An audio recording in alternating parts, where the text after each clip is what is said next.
Au 4e jour d'action à travers le pays, la mobilisation des éleveurs va crescendo. Affaiblis par la baisse des prix de leur production, leur colère gronde.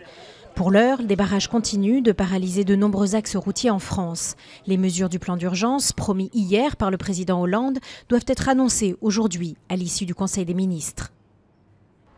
L'Assemblée nationale a adopté mardi soir le titre de séjour pluriannuel, la disposition phare du projet de loi des étrangers. D'une validité de 2 à 4 ans, ce titre pluriannuel sera accordé après un premier titre d'1 an et devrait éviter aux étrangers, en règle, une dizaine de passages par an en préfecture. Le titre passeport talent a également été créé. La France accueille environ 200 000 nouveaux immigrants réguliers chaque année, soit 0,3% de sa population, un des chiffres les plus faibles de l'OCDE, a indiqué le ministre de l'Intérieur Bernard Cazeneuve. Un nouveau défi pour le Premier ministre grec Alexis Tsipras. Un deuxième train de réforme exigé par les créanciers d'Athènes doit être voté au Parlement avant de valider l'aide financière au pays.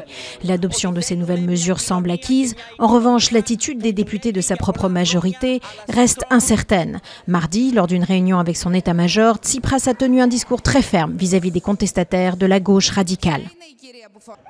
2 jours après l'attaque à Suruç, les autorités ont formellement identifié un jeune Turc de 20 ans comme l'auteur de l'attentat attribué au groupe djihadiste État islamique qui a fait au moins 32 morts. Le gouvernement turc doit aujourd'hui discuter d'un plan d'action incluant de nouvelles mesures de sécurité à la frontière. Un paysage à couper le souffle, des kilomètres à parcourir au milieu des vieilles pierres et pas un chat à Bamiyan. Le dynamitage de ces 2 Bouddhas géants vieux de 1500 ans par les talibans en 2001 l'a rendu tristement célèbre. Mais près de 15 ans plus tard, cette province du centre de l'Afghanistan espère à nouveau attirer les touristes en misant sur sa relative stabilité.